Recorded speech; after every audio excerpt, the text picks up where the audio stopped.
तो आज मैं जिस मूवी को एक्सप्लेन करने वाला हूँ, इस मूवी का नाम है टर्बो। ये मूवी हाल ही में रिलीज हुई है और मैंने तुम लोगों को शुरू में ही नाम बता दिया था कि तुम लोग बाद में ये ना कहो कि भाई तू नाम ही नहीं बताता। मूवी काफी ज्यादा बेहतरीन है, मजा आ गया मुझको देखकर। तो बिना समय गवाए डायरेक्ट करते हैं मूवी को स्टार्ट। चेन्नई का एक गांव दिखाया जाता है। इस गांव में एक बंदे का रौला होता है जिसका नाम होता है जोश। जोश ही हमारे इस मूवी का मेन कैरेक्टर। जोश का एक कम उम्र का दोस्त होता है जिसका नाम होता है चेरी, जो कि चेन्नई के एक बैंक में जॉब करता है। जोश दिखने में था सांड और फाड़ देता था सबकी, पर जोश है अपनी मम्मी की आंचल में पला बड़ा लड़का, सॉरी लड़का कह दिया, अंकल। जी हाँ, क्योंकि जोश की उम्र है बहुत ज्यादा। दरअसल ये गुंडे यहाँ पर इसलिए लड़ाई झगड़ा कर रहे होते हैं क्योंकि जो चेरी है उसके एक पास वाले गाँव की मिलिट्री फैमिली की एक लड़की के साथ प्यार मोहब्बत का सीन चल रहा है। ये पुलिस वाला जोश को यही सब बातें बताता है। दरअसल ये पुलिस वाला इनका दोस्त ही होता है। अब जोश सोचता है कि इसके गम का कारण जरूर वो लड़की है। अगर चेरी को ये लड़की मिल जाएगी तो चेरी ठीक हो जाएगा। तो जोश भाई तब पहुंच जाते एकदम रॉयल में लुंगी मुंगी बांधकर, और इंदू की आर्मी फैमिली के साथ उनका झगड़ा हो जाता है और वो इंदू से कहता है कि तू मेरे साथ चल। पर जैसे ही जोश इंदू को लेकर चेरी के घर में पहुंचता है, चेरी भाई साहब यहाँ पे पलटी खा जाते। चेरी कहते हैं मैं नहीं जानता ये कौन है। दरअसल चेरी की अपनी फैमिली से फटती थी और अब चेरी के मना करने के बाद ये लड़की क्या कर सकती थी। तो ये यहाँ पर बहुत ही ज्यादा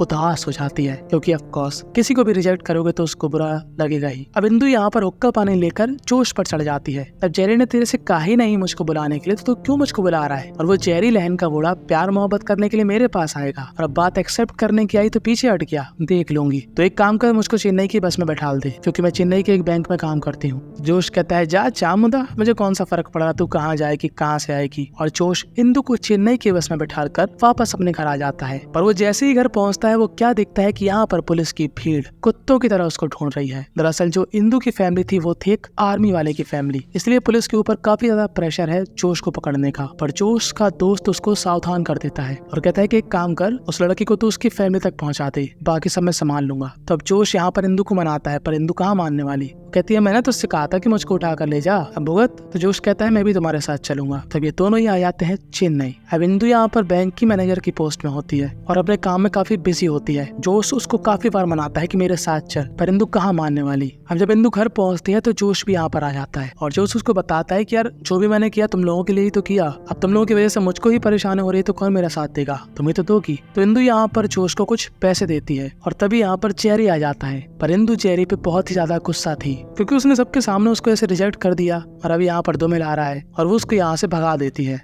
अब जो जोश का दोस्त था पुलिस वाला, वो यहाँ पर जोश से कहता है कि देख कुछ भी हो जाए गांव में वापस मत आना, वरना पुलिस तेरे को धर लेगी और मैं भी तेरे को न बचा पाऊंगा। अब यहाँ से सीन शिफ्ट होता है और हमको दिखाया जाता है चेरी। तो चेरी भी एक बैंक में काम करता है। यहाँ पर चेरी की एक कलीग उससे बात करने आती है। वो कहती है पता है तुम्हारे अकाउंट से ना 20 लाख रुपए ट्रांसफर हुए। चेरी कहता है ऐसे तो मैंने कोई भी पेमेंट नहीं निकाली। तो ये लड़की कहती है पता है चेरी, हमारे बैंक में ना काफी सारे अकाउंट है और उन खातों में जितना भी पैसा है वो सभी खातों का पैसा एक अकाउंट में जाता है। अब चेरी इस मामले की तहकीकात करता है कि आखिर मामला क्या है। वो जगह जगह जाता है, उन लोगों से मिलता है जिनका उसके बैंक में खाता है, उनसे बात करता है कि तुमने क्या किसी को पैसे ट्रांसफर करे। तो यहाँ पर सभी लोग कहते हैं कि हमने किसी को भी पैसे ट्रांसफर नहीं किए, हमारा तो अकाउंट ही नहीं है ऐसे कोई बैंक में। और चेरी को ये बात काफी अजीब सी लगती है, इसके पीछे किसी ना किसी का तो हाथ है और हमारे बैंक से भी कोई बंदा इनके साथ जुड़ा हुआ है। अब यहाँ से सीन शिफ्ट होता है और हमको दिखाए जाते हैं पॉलिटिशियन। यहाँ पर मुस्टंडा भुसंडा भी होता है। ये एक आदमी का प्यादा होता है, उस आदमी को हम बुलाएंगे लेमड़ा। तो लेमड़ा का नौकर यहाँ पर इस नेता से यही कहता है कि हम चाहते हैं कि आप हमारे साथ शामिल हो जाएं और हम जो पार्टी बनाना चाहते हैं उसका समर्थन करें। और तभी यहाँ पर एंट्री होती है लेमड़ा की। लेमड़ा ही होता है इस मूवी का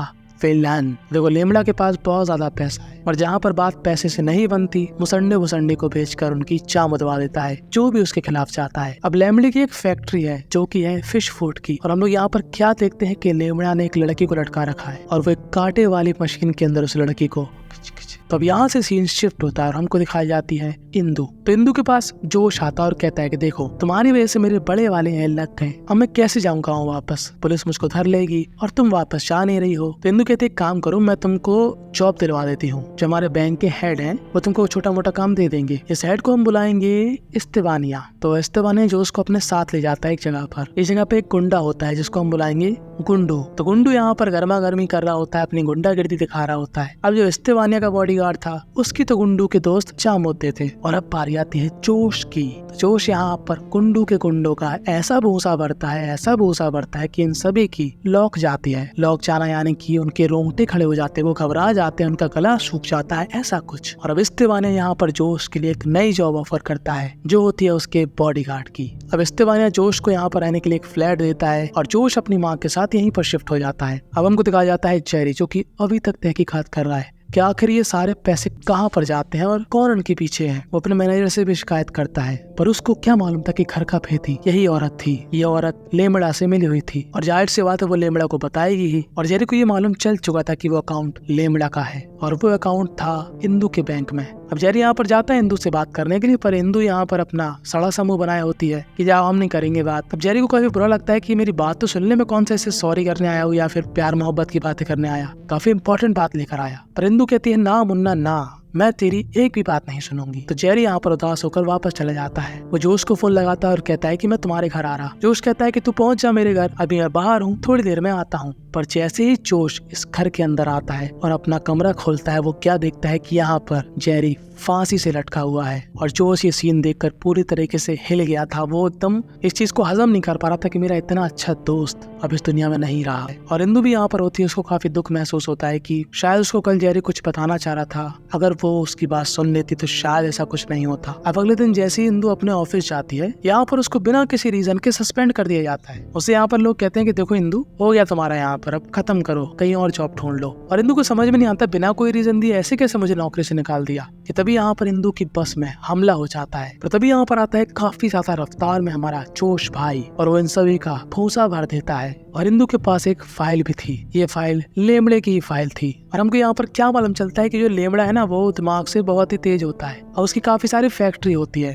तो उन फैक्ट्री में जो भी लोग काम किया करते थे उनका ये अकाउंट खुलवा दिया करता था बिना उनसे पूछे। और उन अकाउंट में छोटा छोटा अमाउंट डाला करता था और उन सभी अमाउंट को अपने बैंक में ट्रांसफर किया करता था ताकि ब्लैक मनी समझ में ना आए, सीधी बात। तो ये सारे सबूत अब इंदू के पास थे। इंदू यहाँ पर जोश से कहती है कि एक पुलिस वाले हैं, हम लोग उनसे बात करते हैं। पर ये सीनियर पुलिस ऑफिसर भी लेमड़े का ही गुलाम होता है। पर जोश जैसे तैसे करके यहाँ पर पुलिस वालों का कुत्ता बनाकर यहाँ से निकल जाता है। पर जोश ये समझ चुका था कि आखिर उसने किससे पंगा ले लिया, लेमड़ा से, जो कि एक बहुत ही बड़ा और खतरनाक गुंडा है। वो यहाँ पर अपनी पूरी फैमिली के साथ अब भागने का प्लान करता है। तो वो यहाँ पर सीनियर पुलिस ऑफिसर के घर पहुंच जाता है और उसको और उसकी फैमिली को गन पॉइंट पे ले लेता है और कहता है कि मुझे बॉर्डर तुम लोग क्रॉस करवाओगे। पर ये पुलिस वाला एक बैरियर के पास इशारे कर देता है अपने जूनियर को। तो जूनियर समझ जाता है कि जोश इसी गाड़ी के अंदर है। पर जोश भी कच्ची गोटियां खेलने वालों में से नहीं था। जोश को मालूम था कि ये पुलिस वाले बहुत चालाक होते हैं। वो यहाँ पर सभी पुलिस वालों को चकमा देकर यहाँ से आगे निकल जाता है। अब उसको सीनियर पुलिस ऑफिसर की फैमिली पर दया आती है। जोश यहाँ पर कहता है कि एक काम करिए, आप यहाँ से निकल जाइए, हम आपकी गाड़ी लेकर कहीं भी निकल जाएंगे जहाँ हमको जाना है। पर ये पुलिस वाला इतना हरामी होता है ना, ये यहाँ पर अपना फोन छोड़ देता है ताकि लोकेशन ट्रैक कर सके। अब जोश यहाँ से काफी दूर निकल आया था और वो संपर्क में था इस्तेवानिया के, जो कि उसका बॉस था। कि तभी इन पर हमला हो जाता है क्योंकि जाहिर सी बात है इनकी लोकेशन है पुलिस के पास और साथ ही साथ लेमड़े के गुंडों के भी पास। अब लेमड़े के गुंडे इन पर ऐसा अटैक करते हैं कि जोश यहाँ पर फंस जाता है और ये लोग मौके का फायदा उठाकर इंदू को यहाँ से लेकर भाग जाते हैं। अब जोश क्या करता है, जो उसकी फैमिली थी यानी कि जो उसकी माँ थी और इंदू की जो बहन थी उनको ये इस्तेवानिया के साथ भेज देता है भरोसा करके और डायरेक्ट फोन लगाता है लेमड़ा को, क्योंकि इंदू अब लेमड़ा के पास थी। लेमड़ा यहाँ पर कहता है तू मेरे को क्या समझता है कि मैं कोई कच्ची गोटी खेलने वाला हूँ, बेटा तेरा बाप हूँ। तो जोश कहता है तू क्या करेगा, मैं भी तेरे पास आ रहा हूँ और तेरा ऐसा भूसा भरूंगा कि तू भूलेगा नहीं। तो लेमड़ा यहाँ पर कहता है कि तूने अपनी माँ और इंदू की बहन को किसके साथ भेजा, इस्तेवानिया के साथ ना। बेटा इस्तेवानिया मेरा ही आदमी है, उसने खुद ही मुझको आगे से फोन किया था कि लेमड़ा भाई मैं तुम्हारे खिलाफ नहीं जाने वाला, मैं तुम्हारा फुल सपोर्ट करूंगा। और ये बात सुनकर जोश को झटका लगता है। अब जोश के पास यहाँ पर दो रास्ते थे, या तो वो अपनी फैमिली को बचाएगा या तो फिर वो इंदू को बचाएगा। वो सबूत वाली फाइल इस समय जोश के पास थी। अब जोश इस मूवी का हीरो है तो इन सभी को बहुत ही बुरी तरीके से मारता है, एकदम धो डालता है। और यहाँ पर लेमड़े को समझ में नहीं आता कि कैसा आदमी है बिल, अपनी माँ को ना बचाकर एक लड़की को बचाने आ गया। तो जोश यहाँ पर रिवील करता है एक मास्टर प्लान। जोश कहता है कि इस्तेवानिया को मैंने ही कहा था कि तेरे को फोन लगाए कि तू उनका सपोर्ट करना चाहता है। अब तेरे जितने भी गुंडे थे वो इस्तेवानिया के साथ चले गए, यहाँ पर थोड़े बहुत बचे हैं जिनका मैं भूत भरी दूंगा। मेरी फैमिली के पास इंदू की फैमिली पहुंच चुकी है क्योंकि वो है आर्मी में। हम लोग क्या देखते हैं, यहाँ पर एक बहुत बड़ी आर्मी की फोर्स आ जाती है और आर्मी के सामने लेमड़े के गुंडे पानी कम चाय। यानी कि लेमड़े को समझ में आ चुका है कि उसका हुतिया बनाया गया बहुत ही बुरी तरीके से, और अब जोश लेमड़े का भी भूसा भर देता है और उसको उसी मशीन के अंदर डाल देता है जिस मशीन में वो सबको डाला करता था। और यहाँ पर हो जाता है लेमड़े का राम नाम सत्य। और अब ये सभी लोग साथ में हंसी खुशी रहते हैं कि तभी यहाँ पर एक और भयानक कांड होता है। जोश के दरवाजे में एक कोरियर आता है। जैसे ही इस बॉक्स को खोलता है, इस बॉक्स के अंदर होती है इस्तेबानिया की कटी हुई मुंडी। और हमको यहाँ पर क्या मालूम चलता है कि मेन विलन कोई और है। लेमड़ा तो बस एक चेहरा था, मेन बंदा तो कोई और है। और बस यहीं पर ये मूवी एंड हो जाती है। इस मूवी से हमको क्या सीखने को मिला कि किसी के भी फटे में टांग नहीं अड़ाते, क्योंकि आप साउथ के हीरो जोश की तरह नहीं हो। मारे जाओगे बुरी तरीके से, कुत्ता बना दिया जाएगा। तो ऐसी परिस्थिति में अपने आप को काम रखें और फालतू में किसी के फैले हुए रायतों को ना समेटे। फिलहाल आपको क्या लगता है कि आपके घर के बाहर ऐसे ही जोश भाई आ जाए आपकी प्रेमिका को लेकर, तो क्या आप उस प्रेमिका को अपने घर वालों के सामने एक्सेप्ट करोगी या फिर इग्नोर करके उसको जाने दोगे? एकदम जेन्युइन तरीके से कमेंट में अपनी राय बताना। मुझे तुम लोग टेलीग्राम पर भी ज्वाइन कर सकते हो, इंस्टाग्राम पर भी फॉलो कर सकते हो। दोनों ही जगह मैं बहुत ही भयंकर तरीके से एक्टिव होने वाला हूँ।